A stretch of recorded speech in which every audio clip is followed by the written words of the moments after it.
Hello दोस्तों। आज हम डिस्कस करेंगे जॉन वेबस्टर की एक famous novel the duchess of Malfi.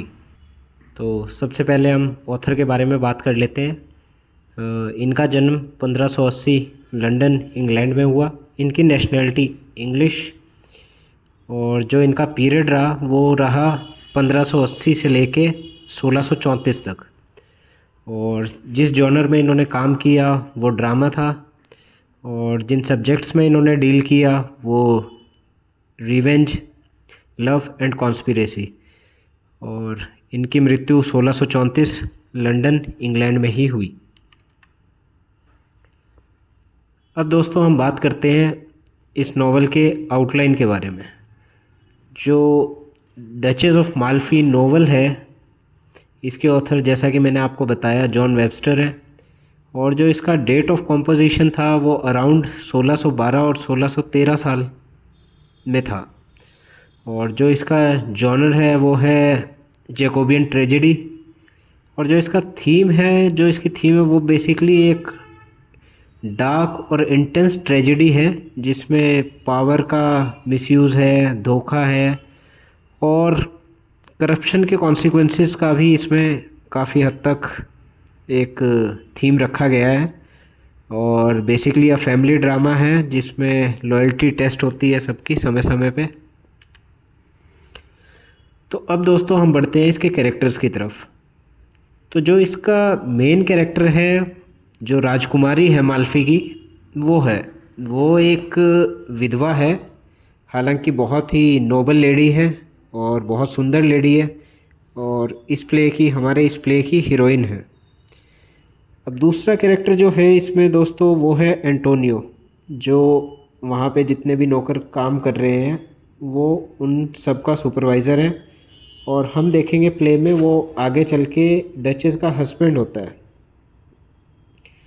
फिर डचेस के दो भाई हैं, एक फर्डिनेंड और एक कार्डिनल। जो फर्डिनेंड है वो जो डचेस का है वो जुड़वा भाई है और जो कार्डिनल है वो इनका छोटा भाई है। तो इसमें फिर जो अगला कैरेक्टर जिसको हम बहुत फ्रीक्वेंटली देखेंगे वो डेलियो है, जो एंटोनियो का फ्रेंड है। एंटोनियो मैंने आपको बताया ही था कि जो यहाँ पे सुपरवाइज़र है और आगे चल के डचेस का हस्बैंड भी होता है। उसके बाद हम बात करेंगे कैरियोला की। कैरियोला जो है वो मेड सर्वेंट है डचेस की और एक तरीके से हम कह सकते हैं वो डचेस की राजदार है। फिर इसमें एक और कैरेक्टर आएगा कैस्ट्रूसियो। तो ये ड्यूक के दरबार में एक दरबान है और इसमें जूलिया जो कैस्ट्रूसियो की वाइफ है और ये कार्डिनल की रखेल है। और फिर लास्ट सीन में हम देखेंगे कि मतलब लास्ट सीन के हिसाब से ये कैरेक्टर काफ़ी सिग्निफिकेंट है। तो ये है डचेस ऑफ माल्फी का बड़ा बेटा, जिसका कि नाम का कहीं पे जिक्र नहीं है, बट एंड में ये इकलौता इस परिवार में से इकलौता आदमी है जो बचता है। तो इसके बारे में हम धीरे धीरे आगे जानेंगे। अब हम थोड़ा सा स्ट्रक्चर देख लेते हैं प्ले का। जो ये प्ले है ये 5 एक्ट्स में डिवाइडेड है।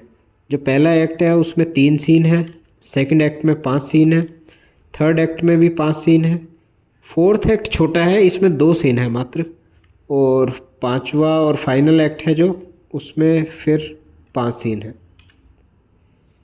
अब दोस्तों हम पहले सीन की बात करते हैं। अब एंटोनियो की यहाँ पे माल्फी के महल में एंट्री के साथ प्ले शुरू होता है। अब वहाँ एंटोनियो का जो दोस्त है डेलियो वो उसका स्वागत करता है और उससे फ्रांस में उसके द्वारा बिताए गए समय के बारे में पूछता है। अब एंटोनियो बताता है कि फ्रांस बिल्कुल सुरक्षित हाथों में है क्योंकि जो वहाँ का राजा है वो अपने सभी सलाहकारों का बहुत सम्मान करता है और समय समय पर उनसे उनकी राय लेता रहता है जिससे वो राज्य अच्छे से चला सके। अब जब जो भी राजा अपने सलाहकारों से इनपुट्स लेता रहता है तो उसके राज्य में आम तौर पर खुशहाली रहती है, क्योंकि वहाँ की जो जनता है उसकी परेशानियाँ उन इनपुट्स के थ्रू राजा तक पहुंच जाती है। अब जो अगला कैरेक्टर है हमारा, जो कैरेक्टर है बोसोला का, अब उसकी एंट्री होती है। अब एंटोनियो जब देखता है कि बोसोला आ रहा है तो वो बात को घुमा देता है। अब बोसोला जो है वो डचेस के छोटे भाई कार्डिनल का फॉर्मर एम्प्लॉय है, तो मतलब वो पहले कार्डिनल के लिए काम कर चुका है। और इतना ही नहीं, वो उसने कार्डिनल के कहने पे एक मर्डर भी किया है और वो उसकी सज़ा भी भुगत चुका है। अब कुछ समय के बाद वहाँ पे कार्डिनल की एंट्री होती है। बोसोला कार्डिनल से बात करना चाहता है, लेकिन कार्डिनल जो है वो बोसोला को खारिज कर देता है और वहाँ से चला जाता है। अब एंटोनियो बोसोला से पूछता है कि कार्डिनल के साथ क्या बातचीत हुई उसकी। अब इस पर बोसोला जवाब देता है कि कार्डिनल और उसका भाई जो ड्यूक है वो उस बेर के पेड़ के जैसे हैं जो फल से तो लदे होते हैं, लेकिन उनको कौवे और कीड़े ही खा पाते हैं। बोसोला कहता है कि उनका जो बोसोला है वो उनका चापलूस बनना चाहता है ताकि वह फ़ायदा उठा सके और अपने सोशल स्टेटस को इम्प्रूव कर सके।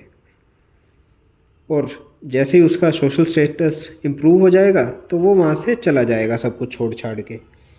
बोसोला के जाने के बाद एंटोनियो डेलियो को बताता है कि बोसोला 7 साल की कैद काट चुका है उस मर्डर के चक्कर में जो उसने कार्डिनल के कहने पे किया था। अब इसी के साथ पहला सीन ख़त्म हो जाता है। अब दूसरे सीन की शुरुआत होती है। अब इस सीन में प्ले फर्डिनेंड जो है, जो डचेस का बड़ा भाई है, उसके दरबार में शिफ्ट होता है। अब वहाँ कैस्ट्रूसियो और अन्य दरबान भी हाजिर होते हैं। अब फर्डिनेंड दरबार में प्रवेश करता है और प्रवेश करते ही पूछता है कि रिंग कौन जीता। दरअसल वहाँ पे अभी अभी एक खेल का आयोजन किया गया था जिसको एंटोनियो ने जीता। तो फर्डिनेंड एंटोनियो को पहचान लेता है कि ये डचेस का सेवक है, और सिल्वियो जो एक दरबारी है उसको आदेश देता है कि वो एंटोनियो को रिंग दे, मतलब वो गहना उसको दे दे, क्योंकि वो उस गेम को अभी अभी जीता है। अब फर्डिनेंड और उनके दरबारी फिर एक नेता के व्यक्तिगत रूप से युद्ध में शामिल होने के फ़ायदे और नुकसान के बारे में चर्चा करने लगते हैं। अब वो चर्चा करते हैं कि जो राजा है उसको युद्ध में जाना चाहिए या नहीं। अब इसके बाद कार्डिनल और डचेस की वहाँ पे एंट्री हो जाती है। अब एंटोनियो एक और खड़ा हो जाता है और डेलियो को रॉयल फैमिली के बारे में बताता है। अब यहाँ पे दोस्तों हमें कैरेक्टर्स के बारे में थोड़ा सा जानकारी मिलेगी। अब एंटोनियो का यहाँ पे कहना है कि कार्डिनल, हालांकि वह बहुत बहादुर और शाही प्रतीत होता है, पर वास्तव में वह एक इशरालू और साजिश करने वाला आदमी है और एक उदासीन चर्चमैन है जो अपने चारों तरफ सिर्फ चापलूसों और जासूसों को रखना पसंद करता है।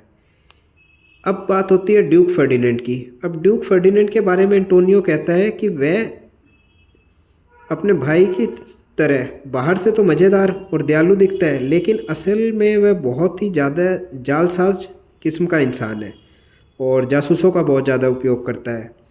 यह सुनकर डेलियो कहता है कि ड्यूक एक मकड़ी की तरह है जो कानून को अपनी सुरक्षा और शत्रुओं के खिलाफ हथियार के रूप में इस्तेमाल करते हैं।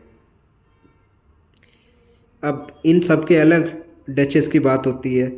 अब डचेस के बारे में एंटोनियो कहता है कि वो एक शाही, महान और अपने भाइयों से पूरी तरह अलग है।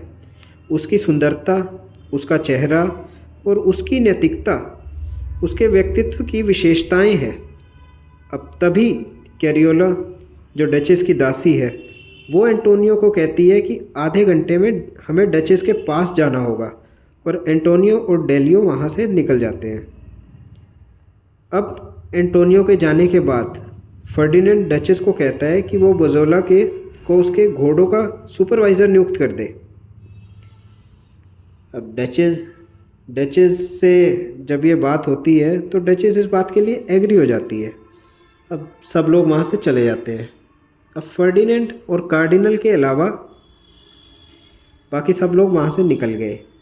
अब कार्डिनल फर्डिनेंड को कहता है कि बोसोला को डचेस पर नज़र रखने के लिए एक जासूस के रूप में हमें इस्तेमाल करना चाहिए।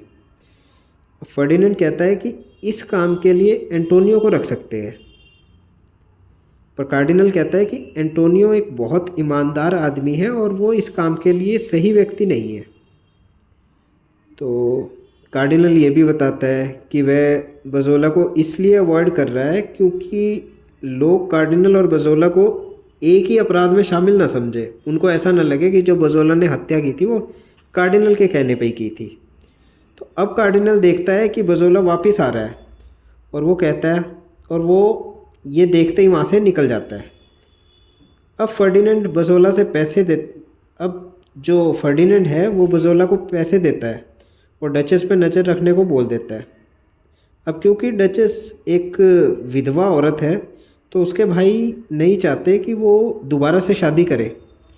अब फर्डिनेंड कहता है कि ये जासूसी का काम उसको डचेस के घोड़ों का सुपरवाइज़र करके ही करना पड़ेगा। तो बज़ोला जो है वो पहले तो थोड़ा सा ना करता है, पर वो बाद में सहमत हो जाता है क्योंकि उससे उसको पैसा मिलेगा जिससे उसका सामाजिक स्टेटस इम्प्रूव होगा, और वो अपना लास्ट में सहमत हो जाता है और बाहर चला जाता है। अब दोस्तों तीसरे सीन की शुरुआत होती है। इस दृश्य में कार्डिनल, डचेस और उसकी दासी कॉरियोला जो है वो ड्यूक फर्डिनेंड से मिलते हैं। अब कार्डिनल डचेस को वार्न करता है, अब वो उसको धमकी देता है कि वह दोबारा शादी करने का सोचे भी मत, क्योंकि ऐसा करना बिल्कुल गलत है, और उसको चेतावनी देता है कि ऐसा करके अपने परिवार की प्रतिष्ठा पर दाग मत लगाए। अब इसके बाद डचेस अकेले कैरियोला से बात करती है और वो मतलब डिसाइड कर लेती है कि वह अपने भाइयों की बात बिल्कुल नहीं मानेगी, और वो एंटोनियो के सामने शादी का प्रस्ताव रख देती है। जो अब एंटोनियो है वो पहले तो मतलब उसको देख के थोड़ा सा झिझक जाता है कि ये मतलब क्या बोल रही हैं, पर बाद में वो मान जाता है और दोनों एक दूसरे से शादी कर लेते हैं। अब यह सीन बेसिकली डचेस और एंटोनियो के रिश्ते की स्टार्ट है, और डचेस की जो विद्रोही भावना है अब उसको भी दर्शाती है, और यहाँ से मतलब इसका जो प्ले का असली रंग रूप है वो तैयार होता है। अब दोस्तों यहाँ पे हमारा पहला एक्ट भी ख़त्म हो जाता है। अब हम चलते हैं दूसरे एक्ट और पहले सीन की तरफ। अब यहाँ पे क्या होता है कि अब प्ले को 9 महीने आगे शिफ्ट कर दिया जाता है। अब बज़ोला को थोड़ा सा डाउट होने लगता है कि डचेस शायद प्रेग्नेंट है। तो अब इसी डाउट को क्लियर करने के लिए, या ये कह सकते हैं हम इस डाउट को वो अपना पुख्ता करने के लिए, वो एक प्लान बनाता है। वो डचेस को कुछ एप्रिकॉट्स देता है खाने के लिए। अब एप्रिकॉट्स क्या है, बेसिकली ये एक तरह का फ्रूट है जो अपने यहाँ आलू बुखारे जैसा दिखता है, और इसको पीला आलू बुखारा भी बोला जाता है। अब ऐसा माना जाता है कि इसको खाने से लेबर पेन इंड्यूस किया जा सकता है। अब डचेस थोड़ा सा इसको खाने के बाद अनकंफर्टेबल महसूस करती है। एंटोनियो और डेलियो अब विचार करते हैं कि अब कि डचेस की जो तबीयत ख़राब हुई है इसको गुप्त कैसे रखा जाए, मतलब इसकी सिक्रेसी कैसे मेंटेन की जाए। तो अब हम चलते हैं सेकंड सीन की तरफ। अब यहाँ पे बज़ोला की एंट्री होती है और अब उसको यकीन हो गया कि डचेस प्रेग्नेंट है। अब एंटोनियो डेलियो का गेट बंद करने का आदेश देता है और कहता है कि सभी अधिकारियों को बुला लो, और वो ऑर्डर कर देता है कि सभी अधिकारियों को वहाँ पे हाजिर किया जाए। अब एंटोनियो सबके आने के बाद कहता है कि डचेस के रूम में चोरी हो गई है, इसलिए हर अधिकारी को उसका कक्ष बंद करके चाबी डचेस को देनी होगी। अब इसके बाद डेलियो एंटोनियो से पूछता है कि डचेस कैसी है। तो एंटोनियो इसका जवाब देता है कि वो दर्द में है और वो डर का भी सामना कर रही है कि कहीं उनकी चोरी पकड़ी ना जाए, कि उन्होंने ये छुपा रखा है कि उन्होंने शादी कर ली है एंटोनियो से, तो कहीं अब ये राज खुल ना जाए। अब फिर डेलियो वहाँ से चला जाता है। अब कैरियोला की एंट्री होती है और एंटोनियो को बताती है कि उसको एक बेटा हुआ है। तो एंटोनियो के दिमाग में तुरंत ख्याल आता है कि वह अपने बेटे की जन्म कुंडली बनवाएगा, और वह निर्णय करता है कि अब उसका जो मेन काम है वो जन्म कुंडली बनवाने का ही है। तो यहाँ पे दोस्तों अब हम तीसरे सीन की तरफ बढ़ रहे हैं। अब इसमें बजोला को अब और ज़्यादा शक हो जाता है और वो डिसाइड करता है कि अब पता लगा कर ही रहेगा कि आखिर पूरा मामला है क्या। तभी एंटोनियो एक तलवार लेकर वहाँ आता है और पूछता है कि कौन है। बजोला जवाब देता है कि डरने की ज़रूरत नहीं है और वो एकदम से सामने आ जाता है। अब बजोला एंटोनियो से पूछता है कि क्या चीज़ चोरी हुई है, मतलब वो ऐसी क्या महत्वपूर्ण चीज़ है कि जिसके चोरी होने पे इतना तामझाम किया गया है कि सबको मतलब अभी वहीं रुकने के लिए कहा गया है। और फिर एंटोनियो कहता है कि ये तुम्हारे मतलब की बात नहीं है और फिर पूछता है कि तुम अपने कमरे से बाहर क्या कर रहे हो जबकि सबको अपने कमरे में रहने का आदेश दिया गया है। अब एंटोनियो फिर पूछता है कि क्या बजोला ने डचेस को एट्रिकॉट्स में जहर दिया था। अब बजोला मना कर देता है। जो एप्रिकॉट्स उसने खाने के लिए दिए थे, अब वो कहता है कि नहीं, उसमें कोई जहर नहीं था।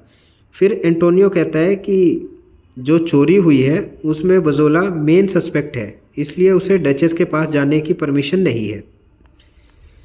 अब एंटोनियो वहाँ से चला जाता है और जाते जाते क्या होता है कि जो उसने कुंडली बनवाई होती है वो गिर जाती है उससे और उस पे बजोला की नज़र पड़ जाती है। और अब उसको उठाकर जैसे ही बजोला देखता है तो वह समझ जाता है कि डचेस है उसने एक बेटे को जन्म दिया है। पर अब उसके दिमाग में जो नया सवाल जो गूंज रहा है वो है कि आखिर इस बेटे का जन्म हुआ है उसका पिता कौन है। अब उसके दिमाग में एकदम से ख्याल आता है कि अगले दिन कैस्ट्रोसियो जो है वो रोम जा रहा है और बजोला डिसाइड करता है कि वो कैस्ट्रोसियो को वो जन्म कुंडली दे देगा जिसको लेके फर्डिनेंड और कार्डिनल इतना वेट कर रहे थे, जिससे वो उस सीक्रेट के बारे में जान सके कि आखिर में वो सीक्रेट है क्या। अब दोस्तों हम सीन 4 की तरफ बढ़ते हैं। अब जो प्ले है वो रोम में पहुंच जाता है और यहाँ कार्डिनल और जूलिया जो कैस्ट्रोसियो की पत्नी भी है वो एक दूसरे से मिलते हैं। तभी दरवाजे पे किसी की आहट सुनाई देती है और कार्डिनल जूलिया को अपने प्यार का आश्वासन देता है और बाहर चला जाता है जिससे किसी को भी उन दोनों पर शक ना हो पाए। अब एक नौकर आता है और जूलिया को कहता है कि उससे मिलने डेलियो आया है और वो उसको ये भी बताता है कि जो उसका पति है कैस्ट्रोसियो वो रोम में ही है। अब डेलियो अंदर आता है और अब डेलियो जैसे ही अंदर आता है और क्योंकि डेलियो अपना जो जूलिया है उसका प्रेमी भी रहा है तो वो दोनों आपस में बातें करने लगते हैं। अब नौकर दोबारा आता है और बताता है कि कैस्ट्रोसियो ने फर्डिनेंड को एक पत्र दिया है और यह वही पत्र है जिसमें उसने ये मेंशन किया हुआ है कि डचेस को एक बेटा हुआ है। और उस पत्र को पढ़कर फर्डिनेंड बहुत ज़्यादा परेशान है। अब जूलिया कहती है कि वह कैस्ट्रोसियो से मिलने जाएगी और वहाँ से चली जाती है। अब डेलियो स्टेज पे अकेला रह जाता है और सोचता है कि शायद एंटोनियो का अब जो सीक्रेट है वो बाहर आ जाएगा और वो बहुत परेशान होता है। अब सीन 5 शुरू होता है। अब इसमें फर्डिनेंड और कार्डिनल वो पत्र देख रहे होते हैं और उसको देखते हुए जो फर्डिनेंड के हाथ में वो पेपर है और वो गुस्से में पागल हो रहा है क्योंकि उसका ऐसा कहना है कि उनकी बहन का नाश हो गया है और वो एक कुख्यात वेश्या बन गई है। अब कार्डिनल सोचता है कि डचेस के बच्चे का बाप आखिर है कौन। फर्डिनेंड और जो कार्डिनल है अब वो चाहते हैं कि डचेस को मार दिया जाए क्योंकि उसने समाज में उनकी नाक कटवाई है। अब फर्डिनेंड गुस्से में अब यही सोचता है कि आखिर डचेस का हस्बैंड है कौन। फर्डिनेंड अब कसम खाता है कि डचेस से खौफनाक बदला लेगा, परंतु वह डचेस की जान तब तक नहीं लेगा जब तक उसको ये ना पता चल जाए कि आखिर उस बच्चे का पिता है कौन। अब दोस्तों इसी के साथ ये एक्ट यहाँ पे ख़त्म हो जाता है। अब थर्ड एक्ट स्टार्ट होता है और उसका पहला सीन आता है। अब कुछ सालों के बाद जो माल्फी में एंटोनियो और डेलियो की मुलाकात होती है, एंटोनियो बताता है कि उसके और डचेस के 2 और बच्चे हुए हैं। मतलब जो डचेस है वो 2 और बच्चों की माँ बनी है। जो आम नागरिक है वो अब चारों तरफ ये अफवाहें उड़ा रहे हैं या ऐसा मान रहे हैं कि डचेस शायद एक वेश्या है, और वे मानते हैं कि एंटोनियो डचेस के यहाँ चोरी कर कर के अमीर हो गया है। तो पर ये कोई नहीं सोच पा रहा कि शायद इन दोनों की शादी हुई हुई है। तो तभी फर्डिनेंड, डचेस और बसोला भी वहाँ आ जाते हैं। अब डचेस फर्डिनेंड से कहती है कि वो फर्डिनेंड से अपने बारे में उड़ रही अफवाहों के बारे में बात करना चाहती है। तो फर्डिनेंड कहता है, अरे नहीं, कोई बात नहीं, तुम टेंशन मत लो, और ये जो भी अफवाहें हैं इससे मुझे फ़र्क नहीं पड़ता और मैंने तुम्हें माफ़ किया। तो फर्डिनेंड अब अकेले में बजोला से पूछता है कि उसके पास कोई नई जानकारी है क्या। तब बजोला कहता है कि सुना है कि डचेस के कुल 3 बच्चे हैं, लेकिन अभी यह नहीं पता चल पाया है कि इन बच्चों का पिता कौन है। अब इसी के साथ दोस्तों ये सीन ख़त्म हो जाता है और दूसरे सीन की शुरुआत होती है। अब डचेस के कमरे में डचेस एंटोनियो को कहती है कि वह आज रात उसके पास नहीं रह सकता क्योंकि महल में फर्डिनेंड भी है। तो यह कह के वो एंटोनियो को भेज देती है वहाँ से। अब एंटोनियो के जाने के बाद फर्डिनेंड वहाँ आता है और कहता है कि वह मर जाए। वह डचेस को कहता है कि तुम मर जाओ और उसे एक चाकू देता है। फर्डिनेंड डचेस को बहुत भला बुरा कहता है। डचेस के विरोध करने पर वह कहता है कि उसकी इज्जत अब ख़त्म हो गई है और वह फिर उसे कभी नहीं देखना चाहता। वह कहता है कि अब मेरी नज़रों में तुम्हारी इज्जत सब ख़त्म हो गई है और अब मैं तुम्हें कभी नहीं देखूँगा। अब फर्डिनेंड के जाने के बाद बजोला वहाँ आता है। अब डचेस एंटोनियो को वहाँ से कहीं दूर सेफ जगह भेजना चाहती है। डचेस अब बजोला के सामने एक झूठ बोलती है कि एंटोनियो जो है उसने वहाँ पैसे चुराए हैं, और उसके बाद डचेस एंटोनियो को कहती है कि वह एनकोना चला जाए। उसके बाद बजोला जो है वो सभी अधिकारियों के साथ वहाँ आता है और डचेस अधिकारियों को बताती है कि एंटोनियो ने उसके यहाँ से पैसा चुराया है, और परंतु वो कहती है कि सब लोग एंटोनियो को वहाँ से जाने दें क्योंकि वह नहीं चाहती कि ये बात पूरे आम नागरिकों में फैल जाए कि एंटोनियो चोर है, तो उसको वहाँ से जाने दिया जाए चुपचाप। अब डचेस बजोला से कहती है कि एंटोनियो कैसा है, असल में उसको एंटोनियो कैसा लगता है। अब यहाँ पे जो बजोला है वो एंटोनियो की तारीफ़ करता है। अब डचेस को यहाँ पे लगता है कि बजोला अच्छा आदमी है क्योंकि वह एंटोनियो को सही बताता है, और यहाँ अब डचेस अपने जीवन की सबसे बड़ी गलती कर देती है। अब डचेस बजोला से कहती है कि वह पैसे लेकर एंटोनियो के पास एनकोना जाएगी, और वहाँ जाएगी क्योंकि, और वो ये भी बताती है कि वहाँ इसलिए जाएगी क्योंकि एंटोनियो उसका पति है और वो एक धार्मिक यात्रा का बहाना करके उससे मिलने जाएगी। अब ये जो बजोला के सामने डचेस ने बोल दिया, ये उसके जीवन की सबसे बड़ी गलती साबित होगी। अब यहीं पे ये सीन ख़त्म हो जाता है। अब तीसरे सीन की तरफ बढ़ते हैं। इस सीन में जो फोकस है वो फर्डिनेंड, कार्डिनल और बसोला की बातचीत पर जाता है। कार्डिनल कहता है कि डचेस धर्म का बहाना बनाकर अपने बच्चों और एंटोनियो के साथ भाग रही है। अब उसके जवाब में फर्डिनेंड कहता है कि डचेस की नीयत पूरी तरह से धार्मिक नहीं है, बल्कि वह अपनी दूसरी इलीगल मैरिज को छुपाने के लिए ऐसा कर रही है।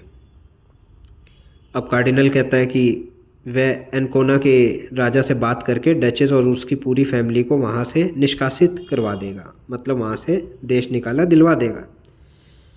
अब सीन होता है चौथे दृश्य की तरफ शिफ्ट। अब यह जो दृश्य है ये एनकोना के एक मंदिर में होता है जहाँ डचेस धार्मिक यात्रा के बहाने आई हुई है। यह सीन एक डम शो की तरह चलता है जहाँ अभिनेता बिना बोले एक दृश्य का प्रदर्शन करते हैं और बैकग्राउंड में म्यूज़िक बजता है। अब यहाँ कार्डिनल डचेस और उसके परिवार को निष्कासित करवाने में सफल हो जाता है और यहीं पे ये सीन ख़त्म हो जाता है। अब सीन 5। अब यह निष्कासन के बाद का दृश्य है जिसमें एंटोनियो और डचेस दिखाई पड़ते हैं। तभी बजोला कार्डिनल का एक पत्र लेकर वहाँ आता है जिसमें वो प्रेम और सुरक्षा की बात करता है।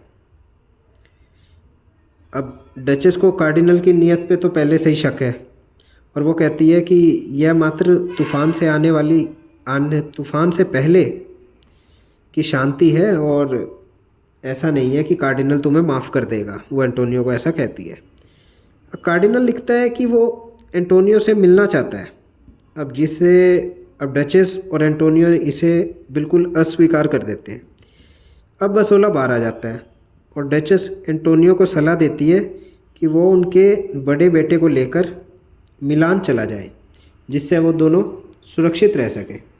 अब इतना कहकर डचेस की आंखों से आंसू गिरने लगते हैं और एंटोनियो अब कहता है कि वो आंसू ना बहाए और चाहे कुछ भी हो जाए वो अंत में स्वर्ग में फिर से मिलेंगे। अब जैसे ही एंटोनियो वहाँ से जाता है बजोला और कुछ सैनिक वहाँ आते हैं और डचेस को पकड़कर जेल में डाल देते हैं। अब यहाँ पे दोस्तों ये एक्ट 3 ख़त्म हो गई हमारी। अब एक्ट 4 स्टार्ट होता है और उसका पहला सीन। अब फर्डिनेंड जो है वो डचेस से मिलने आता है। अब क्योंकि फर्डिनेंड ने कसम खाई है कि वह डचेस का चेहरा कभी नहीं देखेगा तो वो अंधेरे में डचेस से मिलने आता है। अब डचेस माफ़ी मांगती है और वह कहती है और इस पे मतलब माफ़ी मांगती है अपने किए की और जो ड्यूक है फर्डिनेंड वो कहता है कि ठीक है उसने उसको माफ़ कर दिया। अब फिर फर्डिनेंड डचेस को हाथ में एक हाथ थमा देता है और जब फर्डिनेंड के जाने के बाद लाइट चालू होती है तो वह देखती है कि वो एक मृत व्यक्ति का हाथ है। अब बजोला झूठ कहता है कि वो हाथ एंटोनियो का है और वो ये भी झूठ बोलता है कि उसके परिवार के जो डचेस के परिवार के सभी सदस्य हैं वो मर चुके हैं। अब जैसे ये सब बोलता है बजोला तो थोड़ा सा उसमें आत्मग्लानि फील होती है और अब वो थोड़ा उसको जो राजकुमारी है उसको थोड़ी सी हिम्मत देता है और परंतु अब डचेस टूट चुकी है और वो कहती है कि वह मरना चाहती है। अब यह जानकर फर्डिनेंड बहुत खुश होता है कि डचेस आखिरकार निराशा का अनुभव कर रही है और वो बहुत दुखी है। अब बजोला फर्डिनेंड को कहता है कि अब वो अपनी क्रूरता बंद करे, लेकिन जो फर्डिनेंड है वो नहीं मानने वाला। वो अब उसे अपनी अगली योजना बताता है। वह कहता है कि अब वह पागलों को पागल खाने से निकाल कर डचेस के पास ले जाएगा ताकि वो इतना चीखे चिल्लाएं जिसके कारण डचेस वहाँ पे सो ना सके और अधिक परेशान हो। अब सीन दूसरे की शुरुआत होती है। अब माल्फे में डचेस और कैरियोला एक भयंकर शोर सुनते हैं। अब ये शोर किस चीज़ का है? अब कैरियोला बताती है कि उनकी तरफ पागलों का एक बहुत बड़ा झुंड आ रहा है जिससे डचेस सो ना सके। अब उनमें बजोला भी एक बूढ़े आदमी के भेष में वहाँ आता है और कहता है कि वह डचेस का मकबरा बनाने आया है।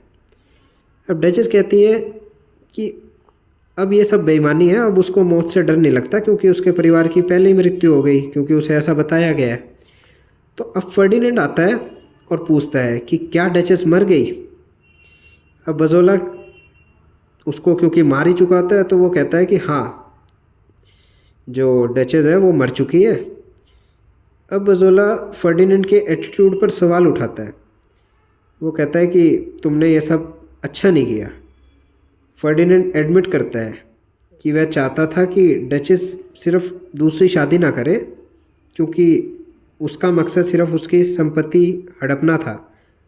अब क्योंकि उसने दूसरी शादी कर ली तो अब उसकी संपत्ति का, डचेस की जो संपत्ति है, अब वो उसका वारिस जो है वो उसके बेटे हैं या उसका हस्बैंड है। तो इसीलिए जो फर्डिनेंड था वो चाहता था कि डचेस शादी ना करे ताकि वो संपत्ति उन दोनों भाइयों के पास ही रह जाए। बजोला अब फर्डिनेंड से अपनी पेमेंट मांगता है। अब फर्डिनेंड जो है वो स्ट्रेट अवे उसकी पेमेंट करने से मना कर देता है। अब बजोला को पछतावा होता है और वो डचेस की मृत्यु का शोक मनाता है और कहता है कि अब वो डचेस की जो आखिरी इच्छा है उसको ज़रूर पूरी करेगा। अब यहाँ पे दोस्तों ये एक्ट ख़त्म हो जाता है। अब फाइनल एक्ट स्टार्ट होता है और फाइनल एक्ट का पहला सीन यहाँ पे शुरू होता है। अब मिलान में एंटोनियो डेलियो से मिलता है और पूछता है कि क्या उसको डचेस के भाइयों से समझौता करना चाहिए, परंतु डेलियो बताता है कि नहीं, बिल्कुल भी ऐसा नहीं करना चाहिए, क्योंकि ये उस दोनों भाइयों के द्वारा बिछाया हुआ एक जाल है जिसमें वो फंस सकता है अगर वो उनसे मिले। और क्योंकि उन्होंने उसकी ज़मीन भी ऑलरेडी हड़प ही ली है तो उनका मकसद उसकी सारी प्रॉपर्टी हड़पना है, और तो उसको अब कोशिश नहीं करनी चाहिए उनसे मिलने की। पर एंटोनियो तब भी डिसाइड करता है कि वह कार्डिनल से मिलेगा और अपनी जान को जोखिम में डालकर डचेस के भाइयों से मेल मिलाप करने की एक बार आखिरी कोशिश ज़रूर करेगा। अब दोस्तों सीन 2 शुरू होता है फाइनल एक्ट का। अब इस सीन में पेस्केरा जो एक दरबारी है और डॉक्टर फर्डिनेंड की कंडीशन को डिस्कस करते हैं। अब डॉक्टर बताता है कि फर्डिनेंड को एक बीमारी है जिसमें लोग खुद को एक भेड़िया मानने लगते हैं। इसके बाद बजोला जो है वो कार्डिनल से अकेले में बात करता है। अब कार्डिनल चाहता है कि बजोला को ये ना पता चले कि डचेस की हत्या में वह भी भागीदार था। मतलब वो नहीं चाहता कि उसको पता लगे कि कार्डिनल भी उसमें फर्डिनेंड के बराबर का भागीदार है। अब इसलिए वो बजोला से पूछता है कि डचेस कैसी है, और कहता है कि उसने डचेस जो है उसके लिए एक नौजवान को पसंद किया है जिससे वो राजकुमारी की शादी करवाएगा, और परंतु इसके लिए पहले एंटोनियो को मारना होगा। अब जब वो दोनों बात कर रहे होते हैं उसके बाद जूलिया वहाँ पे पिस्टल लेकर आती है और कार्डिनल को एक्यूज़ करती है कि तुमने धोखे से मुझे अपने प्यार में फंसा लिया, और वो उससे पूछती है कि तुम इतना परेशान क्यों हो आजकल। परंतु कार्डिनल उसको बताना नहीं चाहता, पर जूलिया के बार बार फोर्स करने पे उसे बताना पड़ता है कि डचेस और उसके 2 बच्चों को उन्होंने मार दिया है। अब कार्डिनल जूलिया से ये भी कंफर्म करना चाहता है कि क्या वो इस सीक्रेट को, इस राज को अपने तक सीमित रख पाएगी। तो परंतु उसको कोई उत्तर नहीं मिलता। अब कार्डिनल जूलिया को एक किताब देता है और कहता है कि इस किताब को तुम किस करके कसम खाओ कि तुम ये जो पूरा एपिसोड है, ये जो पूरा सीक्रेट मैंने तुम्हें बताया, ये तुम किसी को नहीं बताओगे। अब जैसे ही जूलिया ऐसा करती है, किताब को किस करती है और कसम खाती है, वैसे ही उसकी मृत्यु हो जाती है। अब क्योंकि कार्डिनल जानता था कि जूलिया के पेट में ये बात नहीं पचेगी, और इसलिए उसने किताब पर जहर लगा दिया था। तो उस जहर को होठों से स्पर्श करते ही जूलिया की मृत्यु हो गई। अब बजोला ये सब देख रहा होता है और अब उसको एंटोनियो पे दया आती है और वो डिसाइड करता है कि वो अब एंटोनियो की मदद करेगा। अब दोस्तों यहाँ पे तीसरे सीन की शुरुआत होती है। अब यहाँ पे एंटोनियो और डेलियो कार्डिनल के महल के बाहर खड़े हैं और उन्हें कुछ काल्पनिक आवाज़ें सुनाई दे रही हैं। अब डेलियो थोड़ा और ध्यान से ऑब्ज़र्व करता है तो उसको लगता है कि वो आवाज़ और जो गूंज है वो एक कब्र में से आ रही है, जो असल में डचेस की कब्र है। एंटोनियो को भी अब वो सेम आवाज़ सुनाई दे रही है और उसको वो आवाज़ अपनी पत्नी की लगती है। अब वो आवाज़ एंटोनियो से कह रही है कि कार्डिनल से मिलने मत जाना, क्योंकि एंटोनियो की जान को ऐसा करने से खतरा है। हालांकि एंटोनियो अभी तक यह नहीं जानता कि डचेस मर चुकी है, परंतु उसे ये सब आभास हो रहा है। एंटोनियो अब डिसाइड करता है कि वो कार्डिनल से मिलने ज़रूर जाएगा और डेलियो उसको भरोसा दिलाता है कि अगर उसको कुछ हो गया तो वो उसके बच्चों का ध्यान रखेगा। अब दोस्तों सीन 4 की शुरुआत होती है। अब कार्डिनल सब अधिकारियों से कहता है कि उस रात फर्डिनेंड और कार्डिनल को अकेला छोड़ दे। अब हालांकि उसका ऐसा करने का मकसद जूलिया के शव को ठिकाने लगाने का है। तो इसी बीच बजोला चुपके से कार्डिनल के कमरे में दाखिल हो जाता है और छुपकर सुनता है कि कार्डिनल खुद से ही बातें कर रहा है और कह रहा है कि जब बजोला एंटोनियो को मार देगा तो वो बजोला को भी ख़त्म कर देगा। अब इतने में क्या होता है कि इतने में एंटोनियो वहाँ पहुँच जाता है और अंधेरे में एंटोनियो को कार्डिनल समझकर जो बजोला है वो उस पर चाकू से वार कर देता है। जब बजोला को अपनी गलती का एहसास होता है और उसे ये पता लगता है कि उसने एंटोनियो को चाकू मार दिया तो वह बहुत दुखी हो जाता है और अब एंटोनियो को बताता है कि डचेस और उसके दोनों बच्चों को मार दिया गया है और इतना सुनकर एंटोनियो की भी मृत्यु हो जाती है। अब दोस्तों हम चलते हैं इस फाइनल एक्ट के फाइनल सीन की तरफ। अब यह सीन इस कहानी का जो है अंतिम सीन है। अब बजोला और एक अन्य आदमी एंटोनियो की डेड बॉडी के साथ कार्डिनल के रूम में आते हैं।